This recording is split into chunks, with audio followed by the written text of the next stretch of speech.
세계 민담 이야기 나이지리아 편. 아프리카 서쪽에 니제르, 가나, 중앙아프리카 공화국 부근에 있습니다. 국토의 면적은 우리나라의 6배 정도 되며 인구수도 2배 가까이 되는 큰 나라입니다. 이 나라에는 북쪽 지방에 거주하는 하우사족, 플라니족, 카누리족, 그리고 동부의 이보이족, 서부의 요르바족, 중서부의 에도족 등 여러 소수민족들이 모여서 하나의 국가를 이루고 있습니다. 장가들고 싶은 에쿤과 오폴로. 표범 에쿤은 아내가 될 사람을 구하고 있었습니다. 그러나 그 마을에서는 에쿤을 사이로 맞아들이려는 집이 없었어요. 그가 나쁜 짓만 하고 다녀서 아무도 그를 믿지 않았기 때문이죠. 어느 날 에코는 개구리 오폴로를 찾아가서 얼마 전에 먼 곳에서 보내온 편지 한 장을 받았는데 거기에 살고 있는 추장이 나를 사위로 삼고 싶다고 했어. 그는 2딸을 두고 있다더군. 우리 함께 가는 게 어때? 자네 역시 그 추장의 사위가 될 수 있을 거야 하고 제안했습니다. 오폴로는 에쿤을 빤히 쳐다보면서 물었어요. 그 추장은 나를 모르고 있잖아.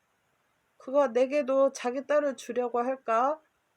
그러자 에쿤은 아무렴 그 추장은 나를 존경한다고. 그러니 내가 그에게 가서 자네가 아주 마음씨가 착한 사람이고 가족들도 모두 좋은 사람이라고 그를 안심시켜 줄 테니까 너무 걱정하지 마 하고 자신있게 대꾸했습니다.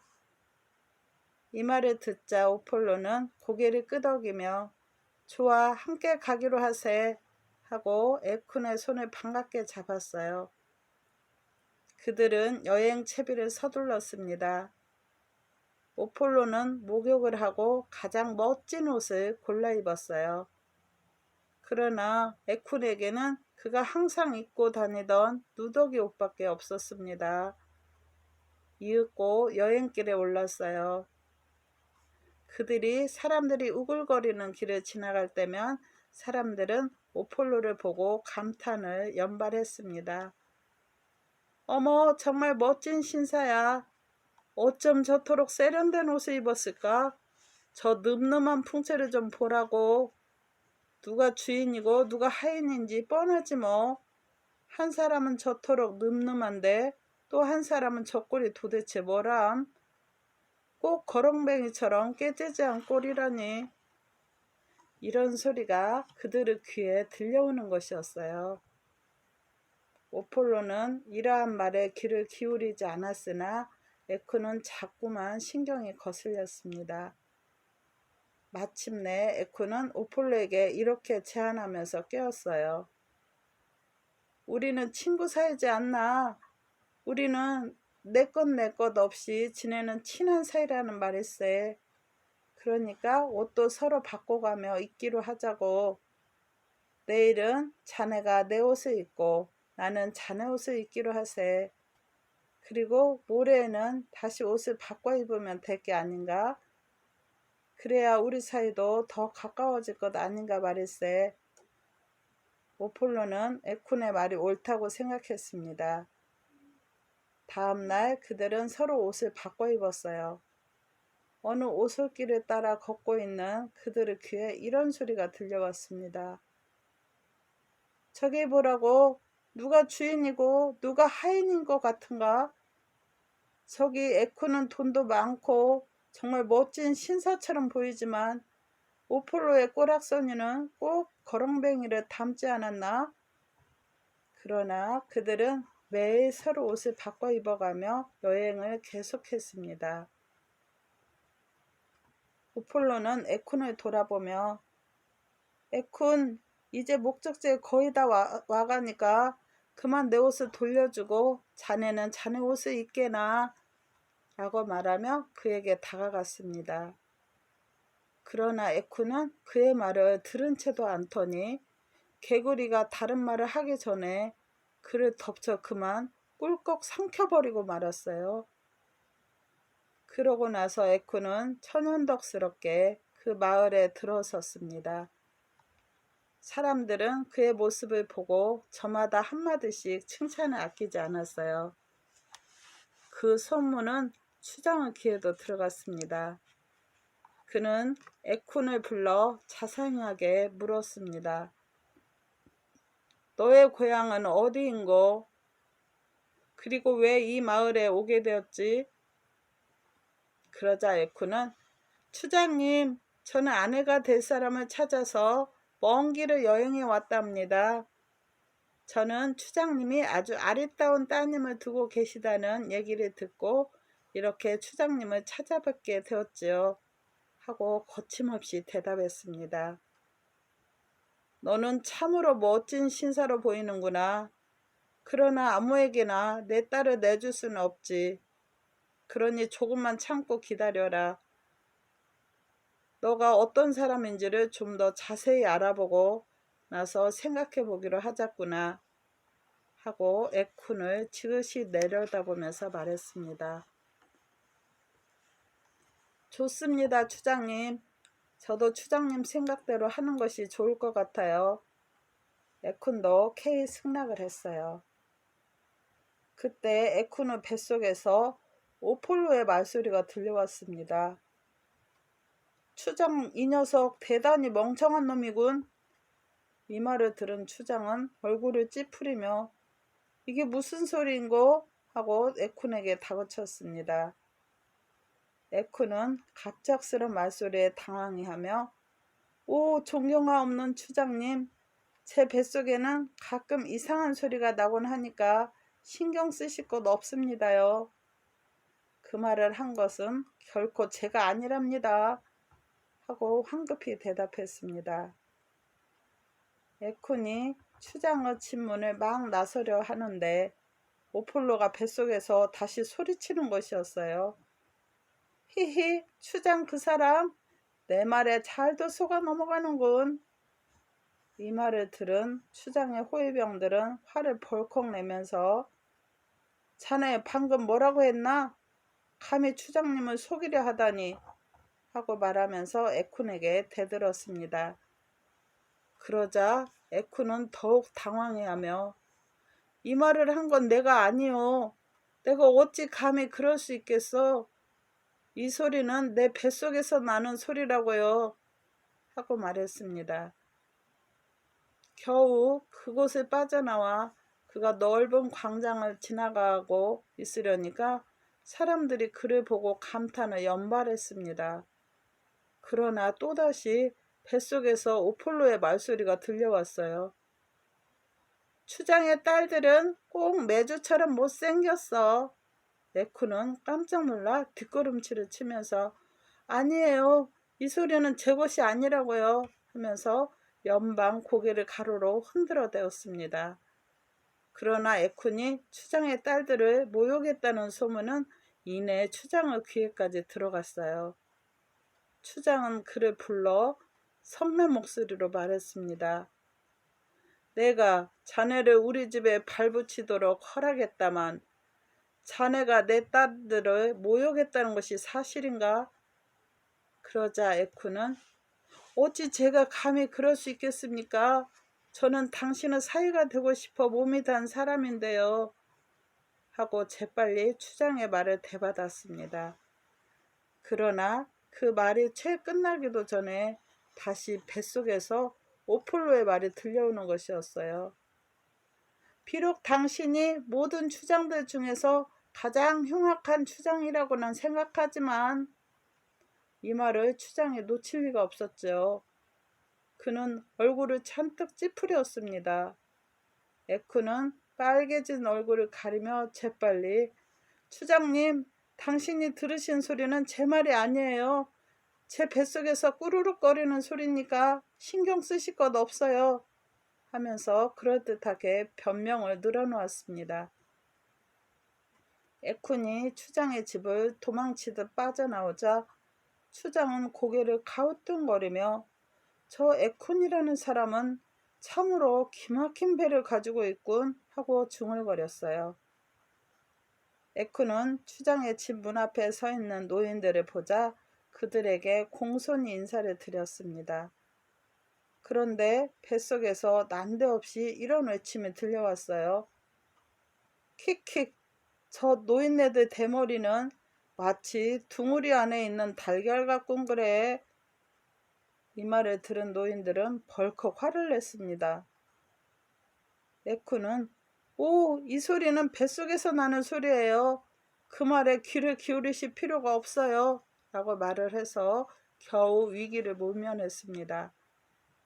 그러나 에쿠는 뱃속에서는 오폴로가 잠시도 가만히 있지를 않고 가는 곳마다 사람들을 성나게 하는 말들을 내뱉는 것이었어요. 어느 날 적군이 그 마을에 쳐들어오고 있다는 정갈이 날아들었습니다. 추장의 병사들은 저마다 무기를 들고 널따란 광장에 모였어요. 추장은 그들을 향해 큰 소리로 나의 사위가 되고 싶어하는 에쿠는 어디에 있는가 하고 외쳤습니다. 추장의 부하들은 그를 찾아 헤맨 끝에 마을 모퉁이에서 겨우 그를 발견하고 서둘러 말했습니다. 어서 무기를 들어라. 적들이 쳐들어오고 있다. 그러나 겁쟁이 에쿠는 싸우고 싶지 않았어요. 그러고는 싶지만 내 등에는 깊은 상처가 있어서 곤란하다고 하며 슬슬 꽁무니를 빼려고 하였습니다. 그러자 다시 뱃속에서 오폴로가 큰 소리로 외쳐대는 것이었어요. 그렇지만 나는 싸울 거야. 추장의 병사들은 뱃속에서 나는 말소리를 듣고 그래, 잘 생각한 거야 라고 말하면서 그의 등을 두드리며 기뻐했습니다. 에쿠는 잔뜩 풀이 죽은 목소리로 그런데 어떡하지? 나는 무기를 가져오지 않았는데 하고 중얼거리면서 싸움에 나서지 않으려고 안간힘을 썼습니다. 뱃속에서 오폴로가 다시 힘차게 말했어요. 그렇지만 추장님이 나에게 무기를 주실 것으로 믿어. 이 말을 들은 추장의 부하들은 그럼 어서 가자. 우리의 추장님이 자네에게 무기를 주실 것이라고. 에쿠는 그들과 함께 추장의 병사들이 모여있는 곳으로 갔습니다. 추장이 그에게 가장 멋진 창을 건네주었지만 그 창을 들고 있는 에쿤의 팔은 두려움으로 마구 떨려왔어요. 그는 떨리는 목소리로 한쪽 방향을 가리키며 말했습니다. 저쪽으로 갑시다. 그곳에 적이 있을 게 분명해요. 그러나 그 뱃속에서는 아니죠. 그리로 가면 안 돼요. 다른 길로 갑시다 하는 소리가 들려왔습니다. 그들은 뱃속에서 나는 소리를 듣고 에쿤이 가리키는 방향과는 다른 방향으로 갔어요. 그리고 거리에서 적을 만나 모두 힘을 합쳐 용감히 싸웠습니다. 그러나 에쿤만은 아무도 모르게 숲속으로 살짝 숨어버렸어요. 그러자 추장의 병사들이 그를 찾아다니면서 외쳐댔습니다. 에쿤! 에쿤 어디에 있는 거야? 에쿤은 숨을 죽이고 대답을 하지 않았어요. 그는 정말 싸우고 싶지 않아 계속 숨어 있으려 했습니다. 그런데 이번에도 그 뱃속에서 오폴로가 가만히 있지를 않았어요. 여기야! 나 여기 있어! 그러자 적군이 그 소리를 듣고 에쿤이 숨어있는 곳으로 달려와 그의 가슴을 창으로 찔러 죽이고 도망쳐 버렸습니다. 추장의 병사들은 숲속의 큰 나무 밑에서 에쿤의 시체를 찾아냈어요. 그때 그 뱃속에서 개구리 오폴로가 폴짝 뛰어나왔습니다. 그는 자기 옷을 되찾아 입고는 추장의 병사들과 함께 마을로 돌아왔어요. 추장은 오폴로의 청혼을 받아들여 자신의 딸과 성대한 결혼식을 올리도록 했습니다. 그리하여 오폴로는 추장의 사위가 되어 고향으로 돌아왔습니다. 그러나 표범 에쿠는 다시는 고향 마을로 돌아올 수 없었어요.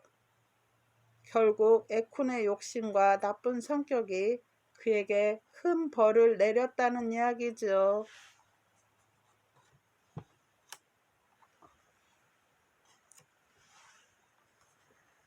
왕이 된 사냥꾼 올로데. 어느 마을에 사냥꾼 한 사람이 살고 있었습니다. 그는 참으로 불행한 사람이었어요.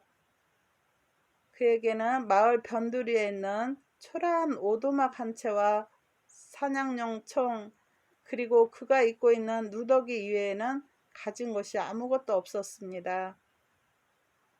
그리고 이런 가난뱅이에게 시집을 오려는 여자가 있을 리 만무했죠. 게다가 그나마 몇 사람 있던 친척들도 뿔뿔이 흩어지거나 저 세상으로 떠나고 말았습니다. 그는 의지할 데 없는 애톨이었어요. 그 마을 사람들은 그의 이름조차 알지 못했답니다. 그래서 그를 그저 올로데라고 불렀어요. 올로데라는 이름은 사냥꾼을 뜻하는 말입니다. 어느 날 올로데가 사냥을 나갔습니다. 짐승의 발자국을 따라다녀 보았지만 허탕을 치고 말았어요. 그는 자꾸만 숲속 깊숙이 들어가다 이윽고 한 번도 와보지 않은 으스스한 곳에 이르렀습니다. 올로데는 칙칙한 덤불을 뚫고 앞으로 나아가기도 하고 수렁을 건너느라고 기운이 다 빠져버렸기 때문에 그만 사냥감을 만날 수 없었어요. 그는 마침내 땅바닥에 풀썩 주저앉고 말았습니다. 그는 잠자리에 벌러덩 드러누워 눈을 감았어요. 잠시 후 눈을 떴을 때 그는 그만 숨이 넘어가는 줄 알았습니다. 바로 그 앞에 매우 사납게 생긴 사람을 닮은 동물이 우뚝 서 있는 것이 아니겠어요? 올로데는 소스라치며 벌떡 일어났습니다. 그러자 그 동물이 그를 제지하면서 어서 총을 치워라. 나는 이 숲의 왕 올루이보다 라고 위험있는 목소리로 말했습니다. 올루데는 총을 옆으로 치웠어요. 올루데의 모습을 지켜보던 올루보이는 어쩌다 이곳에 오게 되었지? 하고 물었습니다. 올루데는 이제까지 있었던 일들을 그에게 얘기를 했습니다. 난 사냥꾼이요. 짐승 발자국을 찾아 나섰지만 사냥감을 찾을 수 없었어. 난 지금 몹시 배가 고프다오. 난 내 배를 채울 고기도 필요하고 시장에 내다 팔 짐승의 가죽도 필요하단 말이요. 그래서 이렇게 깊은 숲속까지 찾아들게 되었어. 그러자 올루이보는 계속 고개를 끄덕이며 정말 자네는 가난뱅이로군. 난 한눈에 그걸 알 수 있어 하고 말했습니다. 그들은 서로 얘기도 나누고 담배도 함께 피웠습니다. 올루데는 한숨을 내쉬며 자신의 비참한 처지를 들려주었어요. 나는 혼자라오. 나에게는 아들도 아내도 친척도 없어요. 모두들 뿔뿔이 흩어져 제 갈 길로 가버렸어. 행운의 여신은 나를 비껴 지나가 버렸고 나에겐 내 발에 난 상처를 치료할 약조차 없는 실정이라오. 그래 이 모양 이 꼴이 아니오. 이 말을 듣고 있던 올루이보는 그의 말을 막으면서 알겠네. 더 말할 것 없어. 하고 말을 막았습니다.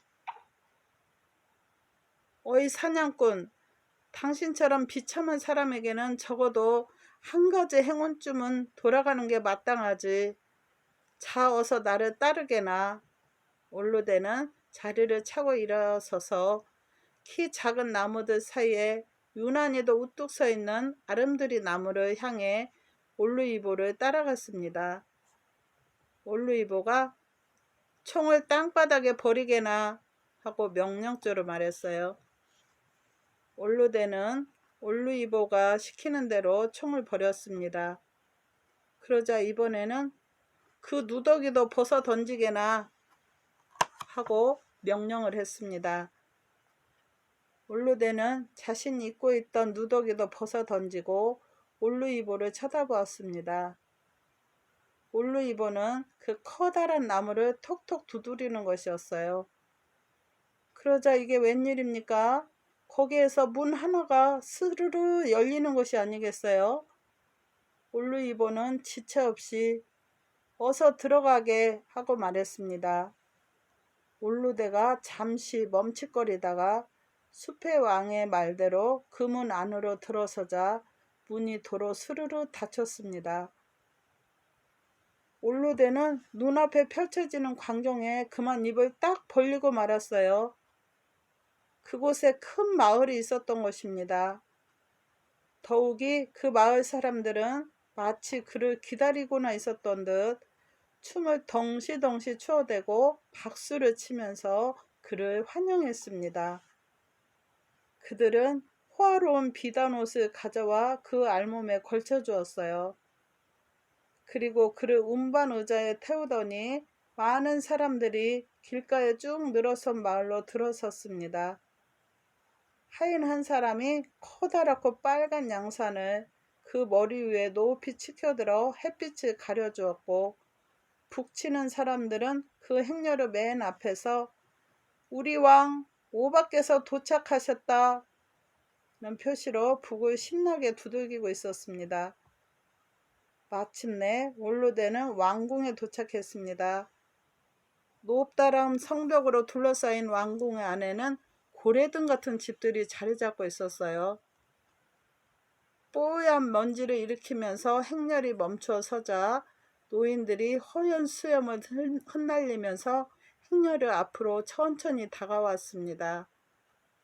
그들 중 가장 나이가 들어 보이는 노인이 머리를 숙이며 말했어요. 올루데님, 우리는 당신을 새로운 오바로 맞아들이기로 했습니다. 이 주위에 있는 마을과 땅은 모두 당신의 소유입니다.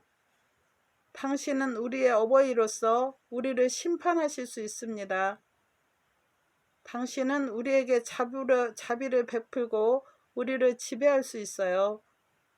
오바이신 당신에게는 모든 자유가 주어집니다. 다만 한 가지 하셔서는 안 되는 일이 있습니다. 올루데는 이 모든 일들이 그저 꿈만 같았어요. 그는 꿈에서 깨어나듯 그 해서는 안 되는 일이란 무엇입니까? 하고 물었어요. 그 노인은 이 왕궁에는 아름다운 조각이 새겨진 문이 달린 별채가 있지요. 어느 누구도 그 문을 열고 안으로 들어갈 수 없게 되어 있습니다. 당신은 이 약속을 지킬 수 있겠습니까? 라고 말하며 머리를 조아렸습니다. 올루데는 물론 나는 그 약속을 받아들이겠어요. 라고 자신있게 대답을 했어요. 새로운 왕을 맞은 마을 사람들은 많은 가축을 잡아 잔치를 벌이고 흥겨운 춤과 음악으로 그를 환영했습니다. 올루데가 오바로 추대된 것이었어요. 오바의 사자들은 징을 힘차게 두드리며 이 사실을 곳곳에 알렸습니다. 여러 날이 꿈결같이 지나가는 동안 올루데는 왕으로서 해야 할 일들을 거침없이 잘 해낼 수 있었습니다. 그는 마을 사람들을 자비롭게 다스리면서 세금도 걷어들였고 그에게 옳고 그름을 가려달라고 호소해 온 복잡한 사건들을 멋지게 풀어줌으로써 마을 사람들의 칭송을 한몸에 받았습니다. 듣지도 보지도 못한 온갖 진귀한 음식들이 그에게 바쳐졌으며 이제 가난이란 그와 아무 상관없는 것이 되었어요. 그는 어여쁜 아내를 얻고 옥동자를 낳았습니다. 이렇듯 모든 일이 순조로이 풀려나가자 그는 문득 야자술 한 통 제대로 살 수 없이 가난했던 시절을 머리에 떠올렸습니다. 그는 하인에게 야자술을 가져오도록 명령하여 그 술을 고주망태가 되도록 퍼마셨습니다. 그리고 술이 바닥나자 술을 더 가져오도록 명령을 했어요. 이제는 오직 야자술만 생각하면서 백성들을 돌보지 않고 술독에 빠져 지내게 되었습니다. 어느 날 그는 노인이 말한 별채로 가서 조각이 새겨진 문 앞에 섰습니다. 그는 잔뜩 취해 혀꼬부라진 소리로 호통을 쳤어요. 나는 오바가 아니냐? 왕인 내가 못할 일이 있다고? 모든 땅이 내 것이고 그 땅 안에 있는 모든 것이 내 소유이거늘 오직 이 집만은 내 것이 아니라고 누가 감히 말한단 말인가? 이 집이 내 것이면 당연히 이 문도 내 것이지. 그러니까 나는 이제 이 문을 열고 들어갈 것이다. 그가 비틀거리면서 그 문을 미니 문은 삐그덕거리며 쉽사리 열렸습니다. 문 너머에는 칠흑 같은 어둠이 깔려 있었어요. 올로데가 문지방을 넘어서 한 걸음 나아가자 그 뒤에서 문이 덜커덕하고 닫혔습니다. 그는 뒤를 돌아다 보았지만 거기에는 아무것도 없었어요. 집들도 마을도 그 눈앞에서 순식간에 사라지고 만 것입니다. 그를 둘러싸고 있는 것은 오직 울창한 숲뿐이었어요. 그는 자신의 몸을 훑어보고 다시 한번 놀라지 않을 수 없었습니다. 몸에 시루라기 하나 걸쳐져 있지 않았기 때문이에요. 그 발 아래 그가 전에 버렸던 총과 낡은 누더기가 있었습니다. 그는 누더기를 걸치고 자신이 왕으로 있었던 마을을 찾아 헤맸지만 헛수고였습니다. 이리하여 결국 사냥꾼 올로데는 애써 잡은 행운을 그만 놓치고 말았던 것이었어요. 그는 노인의 말에 귀를 기울이지 않았던 것이지요. 그는 왕이 될 때 약속하였던 것을 어기고 술에 잔뜩 취해 그만 그 금지된 문을 열고 들어갔던 것입니다. 결국 숲이 그를 삼켜버린 것이지요.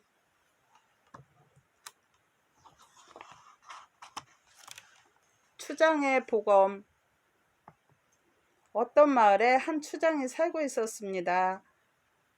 그는 베닌 왕국의 유명한 대장장이가 만든 아름다운 칼을 갖고 있었지요.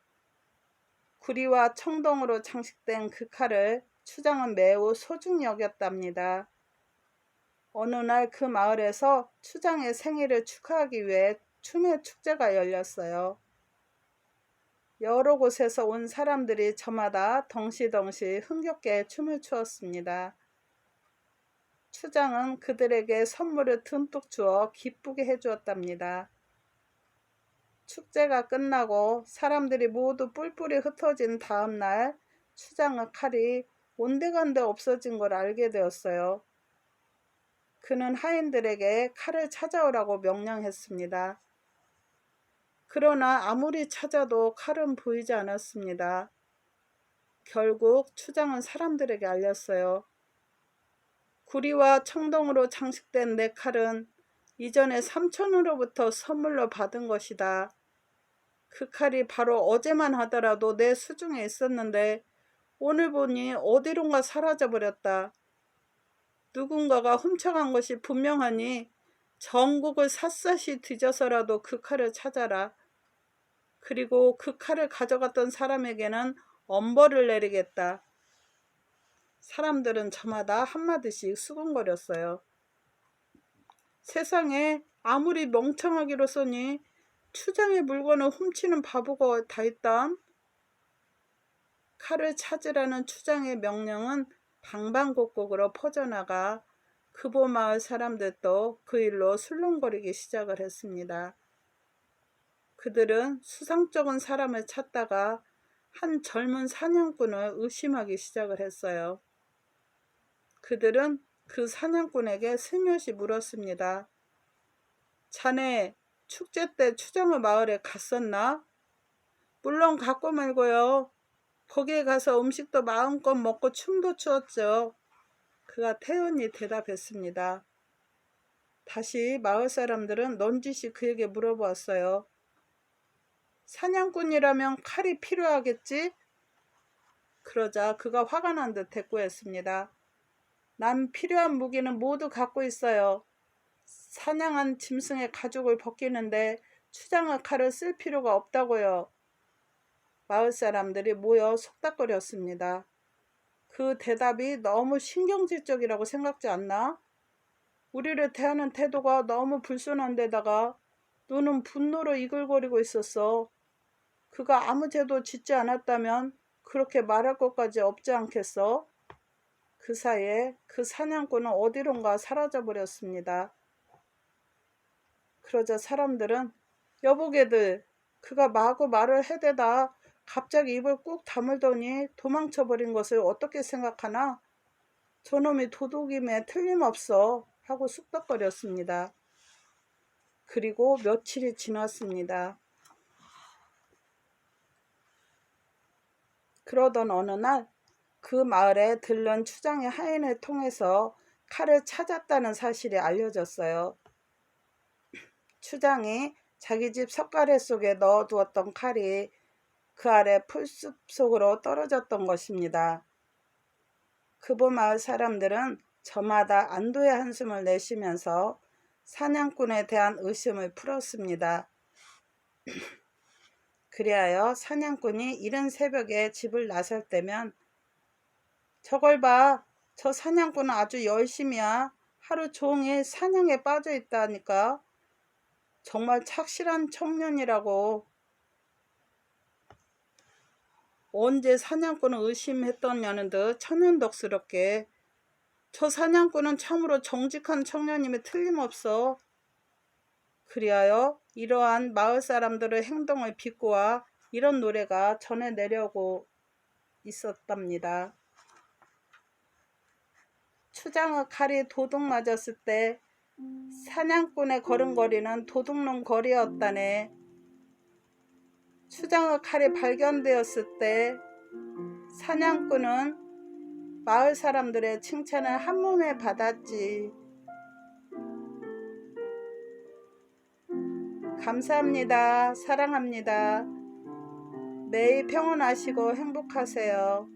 구독과 좋아요는 힘이 됩니다.